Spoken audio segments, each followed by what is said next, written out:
नमस्कार दोस्तों, स्वागत है आपका हमारे चैनल पर। आज हम एक ऐसी खबर पर बात करने जा रहे हैं जिसने पूरे देश की अर्थव्यवस्था को हिलाकर रख दिया है। बुधवार 3 दिसंबर को भारतीय रुपया डॉलर के मुकाबले अपने ऐतिहासिक निचले स्तर 90.13 तक गिर गया है। क्या है इस गिरावट की वजह, इसका हम पर क्या असर होगा और क्या है आरबीआई का प्लान, आइए जानते हैं।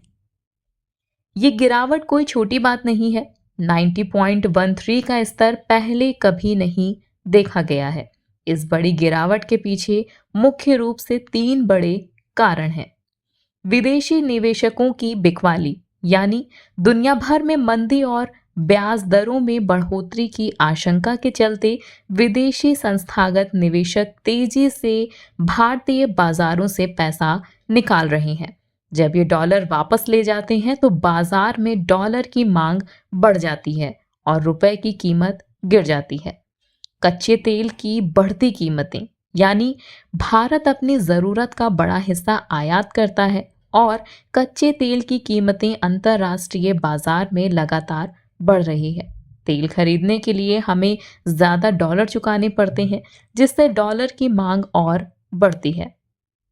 वहीं अंतर्राष्ट्रीय अस्थिरता, यानी ग्लोबल मंदी का डर, यूक्रेन रूस युद्ध जैसी भू राजनीतिक टेंशन और अमेरिकी फेडरल रिजर्व द्वारा ब्याज दरें बढ़ाने की आशंका ने निवेशकों को सुरक्षित माने जाने वाले डॉलर की ओर धकेल दिया है।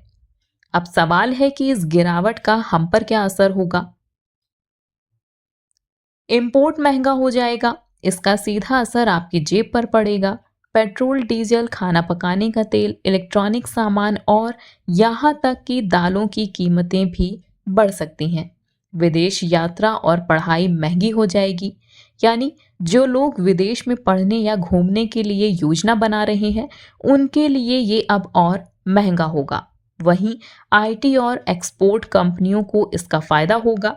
हालांकि ये हमेशा एक तरफा नहीं होता है। भारतीय आईटी कंपनियां और अन्य एक्सपोर्टर्स जो अपनी कमाई डॉलर में करते हैं, उन्हें अपनी कमाई के लिए ज़्यादा रुपए मिलेंगे। इस स्थिति से निपटने के लिए भारतीय रिजर्व बैंक लगातार बाजार पर नज़र बनाए हुए है।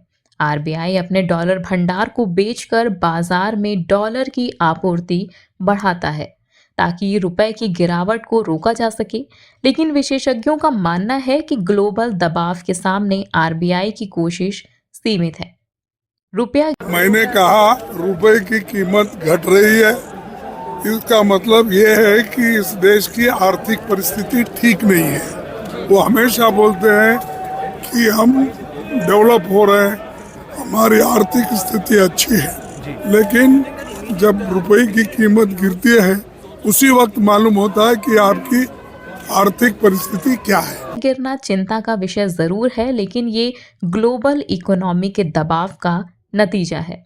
हमें देखना होगा कि आरबीआई और सरकार अगले कुछ दिनों में क्या कदम उठाती है। आपको क्या लगता है, सरकार को क्या करना चाहिए? हमें कमेंट में ज़रूर बताएं। इस वीडियो को लाइक करें और चैनल को सब्सक्राइब करें ताकि आपको ऐसी महत्वपूर्ण खबरें मिलती रहें। धन्यवाद।